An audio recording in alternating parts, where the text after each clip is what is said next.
In this video, we're going to learn how to copy a R file from Moodle and run it, and the purpose of the program is to generate 4 randomly distributed files.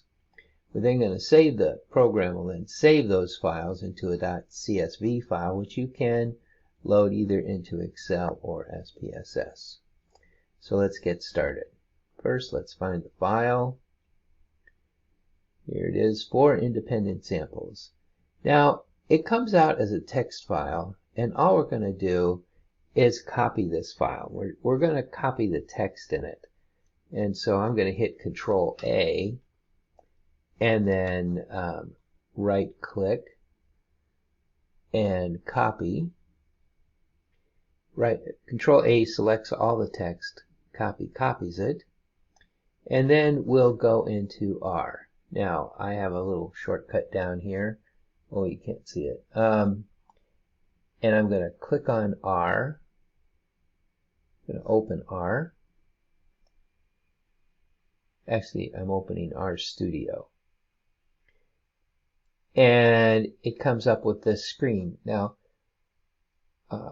so I'm going to paste the program into that.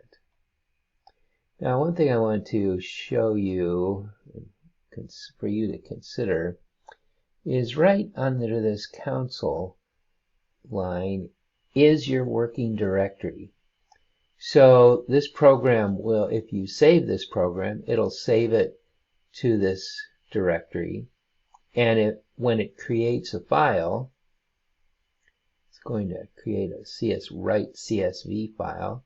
It's going to call it random normal samples. You can change that if you wanted to, but that's the file it's set up to do right now. And it will copy that into this directory. Now, some of the things you're going to need to do before you run it is you're going to set the parameters. So I've asked you to come up with 2 to 4 groups, an article that has 2 to 4 independent samples groups. And I would like for you to say the sample size for each one, the mean and standard deviation for each group, and so you would change those. Found an article that looks at blue light, does a blue light filter improve computer vision syndrome in patients who have dry eye. And in this paper, we have normal patients and dry eye patients. There's 20 in each group. Now, they looked at 2 outcome variables, the Schirmer's test, which measures how dry your eyes are, and ocular complaints. And it does that for both groups. Now, within each group, they measured them at baseline, and then they gave them a low density, a medium density, and a high density filter. Then they combined them all into the total. Now, this is within subjects, so each person gets all of these filters. That would be inappropriate for independent samples, because these are not independent of each other. But what we can do is we can either test the dry eye or the ocular symptoms at baseline, compare them to each other. And so this would be the baseline ocular symptoms for normal patients.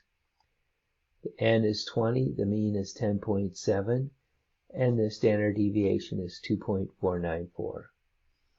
The same way with dry eye patients. And this is between, because these are not the same people, so they're independent. So you have 20 independent samples at baseline here and 20 up here. So let's change our numbers here so that we can do it. Now we only have 2 groups, and this is set up for 4. So what we're going to do is just ignore these. Well, it'll still generate them. We can't really get rid of them in this simulation very easily. So we'll just generate them and then we'll ignore them. All right.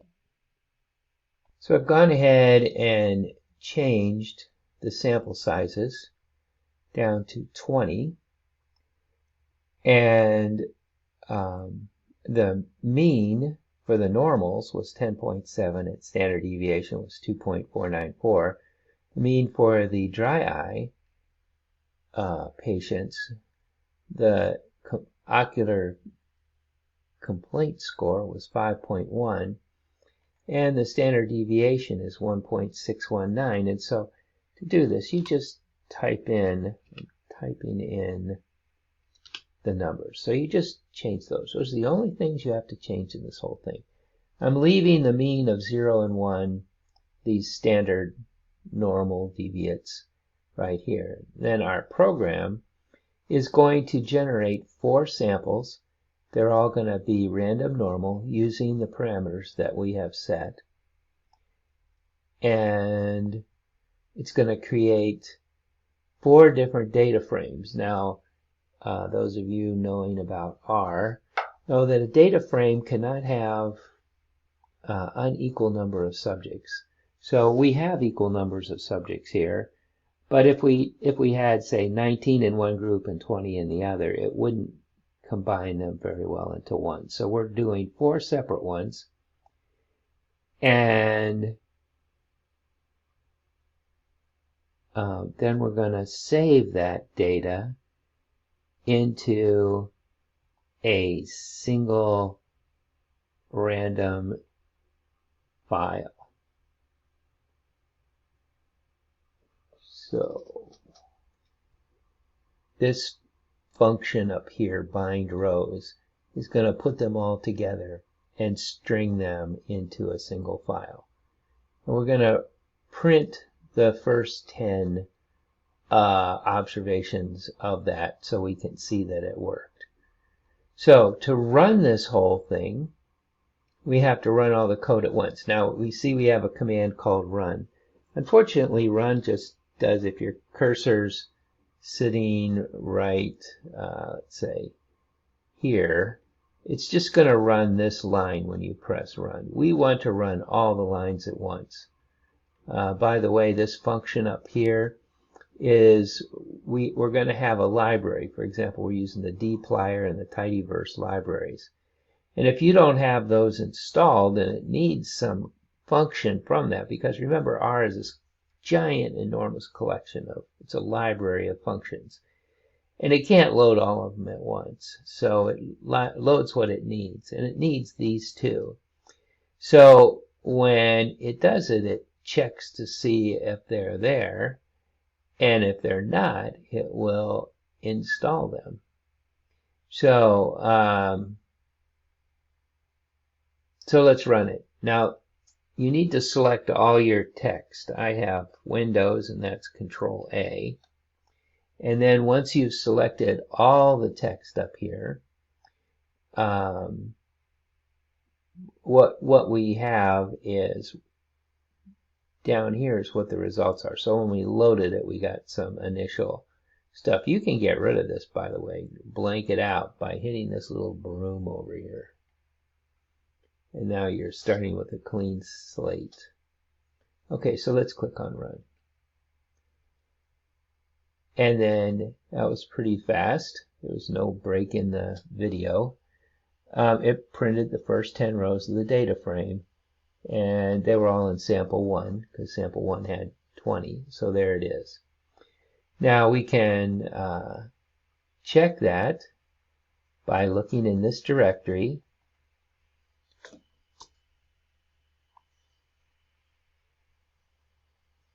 and finding the random normal samples.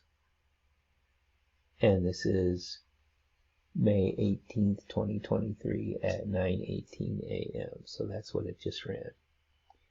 All right, so we have saved this. So that's it for this video.